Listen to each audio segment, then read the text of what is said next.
తాకట్లో ఉన్న మీ బంగారాన్ని విడిపించి ఆ రోజు ఆన్లైన్ రేటుకి కొంటాం. Sharma gold company. కర్మ ఎవరిని వదిలిపెట్టదు. ఎన్ని జన్మలెత్తినా చేసిన తప్పులకు ప్రతిఫలాన్ని అనుభవించాల్సిందే.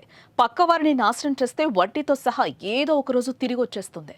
ఇప్పుడు పాకిస్తాన్కు జరిగిందదే. ఎన్నో ఉగ్రదాడులతో భారత్ ప్రజల ప్రాణాలు తీసిన పాక్ గత ఏప్రిల్ 23న పహల్గాంలో అమాయక ప్రజలను చంపేసింది. చేసిన తప్పుకు ప్రతిఫలంగా ఆ దేశానికి మంగళవారం అర్ధరాత్రి, పాకిస్తాన్కు కాళరాత్రి అయింది. కానీ ఆ దేశానికి ఆ దెబ్బ సరిపడినట్టు లేదు. మళ్లీ భారత్ను కవ్విస్తోంది. ఉగ్రవాదులను చంపితే ఏదో తమ దేశ పౌరులను చంపినట్టు భావించి భారత్పై ప్రతీకార దాడికి సిద్ధమవుతోంది.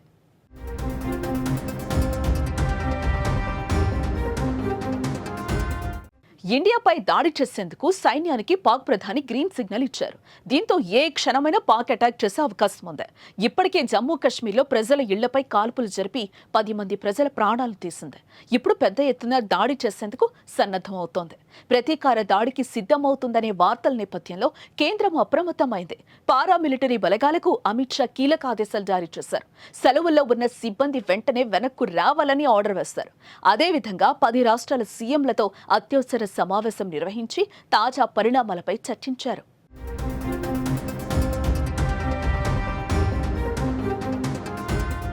ఆపరేషన్ సింధూర్పై ప్రధానమంత్రి నరేంద్ర మోదీ కేబినెట్ సమావేశం నిర్వహించారు.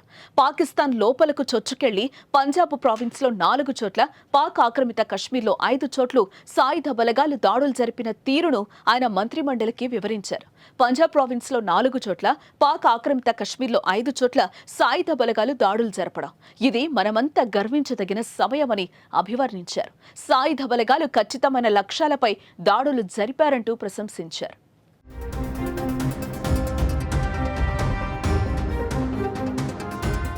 అయితే పాక్ పొరపాటున దాడి చేస్తే మాత్రం దాని పని ఖతమే. ఈసారి వదిలేది లేదని భారత్ పట్టుదలతోనే ఉంది. అవసరమైతే పీఓకేను స్వాధీనం చేసుకునేందుకు కూడా ప్రయత్నించే అవకాశం లేకపోలేదు.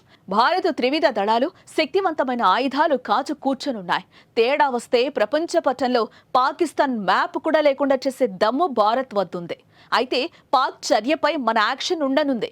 మంగళవారం జరిగిన దాడి కేవలం ట్రైలర్ మాత్రమే అని సైనికాధికారులు చెప్తున్నారు. ఉగ్రవాదాన్ని పూర్తిగా మట్టుబెడతామని హామీ ఇస్తున్నారు. ఇలాంటి సమయంలో పాక్ రెచ్చగొడితే బిగ్ వార్ తప్పదని విశ్లేషకులు అంచనా వేస్తున్నారు.